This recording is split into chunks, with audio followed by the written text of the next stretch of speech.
Here we are at the slavery exhibit. Now, as you can see, the slaves were kidnapped from their homes, chained together for weeks. They would cram them onto these ships in very appalling conditions. Thousands of women and children are being smuggled across the border. Sexual trafficking of children. As you can see right here, they were treated like animals.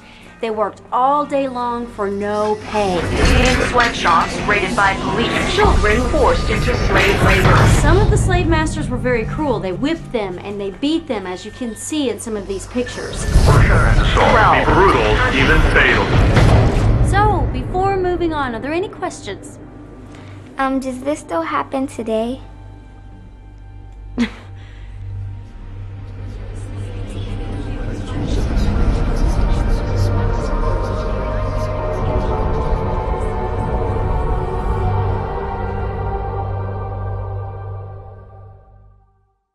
How do you make an apple more user-friendly? How do you make an apple more user-friendly? How do you make an apple more user-friendly? You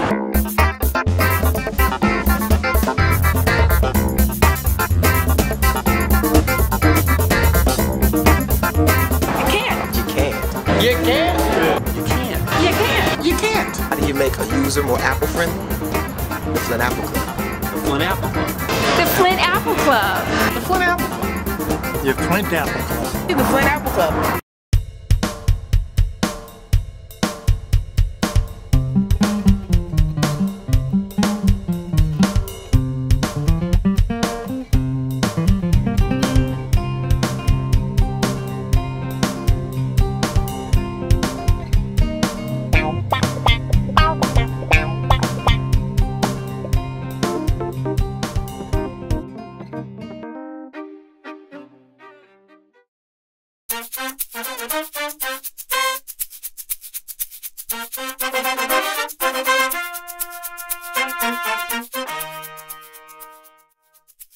Welcome back to Meet the Candidates. This is Kyona Cook and I'm here with Darryl Buchanan. We're going to go ahead and continue our interview on why you should vote for him as your next mayor. So, Mr. Buchanan, out of all the service positions in our city and all of the elected positions in our city, why do you feel as if the mayor's position is the best position for you, and that's the position that you are going after? What cause you to feel that way? Because it allows you to have say-so over how most of the monies are spent that improve the quality of life in the city. Mm-hmm. Your block grant monies, your home dollars, your sewer maintenance, snow removal, snow plowing, all those decisions come across the mayor's desk. Mm-hmm. And I believe that from being an ombudsman, a former councilman, former president of the city council, former city administrator, I have assembled the qualities that are requisite to assist Flint in this time of crisis. Mm-hmm. Because you study, you say you're in criminal justice. Mm-hmm. If you don't have the expertise to do something, in an emergency you make mistakes. Correct. When the current administration first took office, they had an emergency regarding garbage. Mm-hmm. So in the middle of July, they have bi-weekly garbage pickup. Those are mistakes that people are prone to make when you don't have the experience that I bring to the table. I've investigated every city and agency. I've worked on the legislative side. I've made recommendations to the mayor. Now I want to make the tough decision because I believe I can see the breadth and scope of all of it to do what's best for this community. And to give you an example, when GM, Ford, and Chrysler were having problems and may go into bankruptcy, I flew into D.C. with the Manufacturing Mayors of America. Okay. I was the only city administrator that went, but I was chosen by this group of mayors to talk about the benefits of saving GM, Ford, and Chrysler. On I spoke on C-SPAN, the Washington Journal, right, to a national audience. Swedish Biogas, an international agency, I did the initial discussions with them to make methane gas. I've done it internationally, I've done it nationally, and I've done it locally. No one else brings those attributes to the table but me. Okay. And I believe it's our time to put our knowledge and our skills to the test at a time when this city and you and others really need it. Right. Thank you. Do you support public access television? And if so, would you fight to bring back the studio and other services to our city? I love public access television. When I was ombudsman, we fought hard to make sure that Comcast lived up to its obligations regarding the franchise agreement. And I believe in public access. Okay, thank you. How can we make our city more energy efficient? They have termed it and branded it as green, if that's what you want to call it, but what would you do as mayor to make sure that our city was being more energy efficient? We have a lot of people that talk about going green but have no true concept of what it means. What I would do, I'd send an invitation out to the Apollo Alliance in Los Angeles. They're a group of legislators, they're a group of business people, they're a group of environmentalists. They help create the green legislation for LA and labor, and it's doing excellent. You have to invite them in so you can get a sort of a global perspective of what green truly means. Part of it is recycling. We want all the components together, and no one can tell you better or has done it more efficiently than the Apollo Alliance. And I would encourage them to come here and train us. I think that's a great idea. Where are the specific opportunities and consolidations of services between the city and the county governments to achieve more efficient level of service? Snow removal. I'd like to suggest that the county does our major roads and the city would do residentials. Water main breaks, county does it very, very well. And street paving, we do it very well. Somehow we could form some type of coalition between the two, and we could save millions of dollars. And that dialogue has already transpired. We do the demolitions for the county for the land bank. So we already have a partnership going. Let's expand on it. What are the, let's say top three issues facing the next mayor? That if you became mayor, what would you say are the top three things on your agenda as far as your administration is concerned? Reducing the deficit, hiring more police, lowering the crime rate, and creating jobs. Can you explain, you may have said a couple of ideas already, but can you explain on how you plan on bringing more jobs and reducing the deficit? I know the police area we've talked about. Remember we talked about restructuring the amount of hours that city employees work servicing a smaller population. The potential's there to save almost $5 million. $5 million. I'd hire more police, put them on the streets, because when you see police, and you know that being in criminal justice, that when you see a police, you feel safe. When you feel safe, you think safe. If you see something going on in your neighborhood and you know there's a police officer around the corner, you'll go tell them what's going on because you feel more comfortable. Most of it's psychological.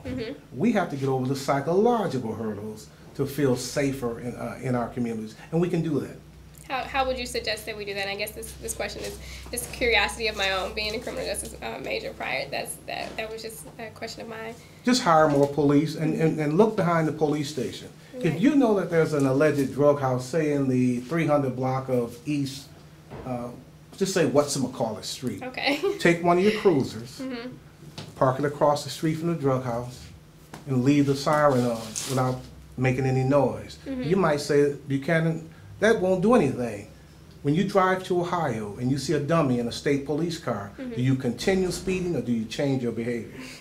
You're a criminal justice major. What do you do? I can know that without being a criminal. What do you do? You slow down. Whatever you're doing comes back to normal if it was something you had no business doing. So if those drug dealers saw these cruisers that are already sitting behind the station in front of a drug house, would they change their behavior or keep selling drugs? They would definitely, if not change it, they definitely move to another area. And we would move them directly out of Flint. Correct. And that's the common sense approach I would bring to government, buttressed with my academic skills. And that's what will get us out of this.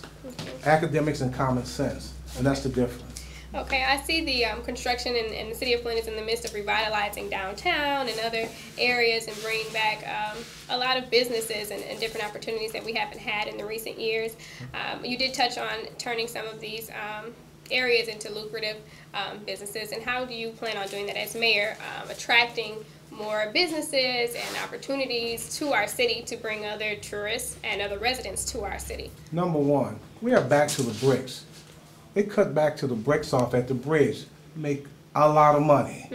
Why not open the bridge and take it further north so the existing businesses can make money, work on their facades, and look good just like downtown? That's the beginning, isn't it? I agree. And that's what I would do. I would open the parade up, travel down Saginaw, make everyone feel welcome. I love what downtown is doing. Right. I would ensure that our Section 108 dollars, you know what the other companies use downtown and have used to get started, are used in the neighborhoods on the east side, on Saginaw, on the west side. Right. A lot of businesses don't need a lot of money, but they do need a jump start. Exactly. If we can jump start downtown, let's jump start a business where my mother can walk to the store or someone you know can walk to the store in relative safety. Right. These are not obstacles that cannot be achieved. Right. We must just be more community oriented in how we spend our dollars. Because remember I talked about the Gestalt theory of psychology. The sum is equal to all of its parts. Right. Downtown is a major part, the east side is a major part, the west side is a major part, and so is the north end. Let's make them all healthy. I agree. If you were elected to be our mayor, would you increase the citizen participation and decision making that goes on downtown and within our administration? You know, as a criminal justice major, you know, even in policing departments, you know, you increase their participation in an advisory capacity, Right. not in the final decision-making process. Exactly. I would open it up, truly, so I could hear what the citizens had to say, because that's my polling. Right, exactly. We have exasperated all of our time this evening, but I've enjoyed it very much with you, Mr. Buchanan. And if you guys would like to contact him, you definitely can log on to spectacularproductions.com or, Mr. Buchanan, can you give your contact information? www.buchananformayor.com or buchananformayor@gmail.com. Alrighty, there you have it. My name is Kyona Cook, and I will see you next week with Meet the Candidates.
Only on public access. Access television, no commercials, sit and listen. People just like you and me, voices of community, freedom to communicate. Only on cable, this is great. Our nation's First Amendment TV. Cats, kids, history, environmental manatees, beaches, parks, and scenery. Turn us on, you might see me. Controversy, politics, spiritual and skating tricks. Our nation's First Amendment TV. Are you interested in helping your community? Are you concerned about the homeless, literacy, or other community needs? Would you consider mentoring a young person, helping an older adult, or planting a garden? Then you're a perfect candidate to volunteer here. It's a webpage designed to match your time, talent, and interests with a variety of volunteer opportunities right here in your community. Just visit www.volhere.org and enjoy a rewarding time doing what you do best, a service of the Resource Center.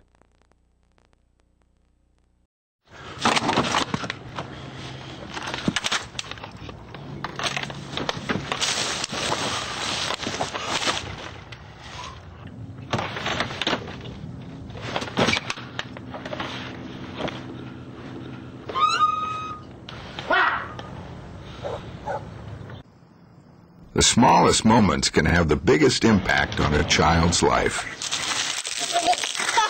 Take time to be a dad today.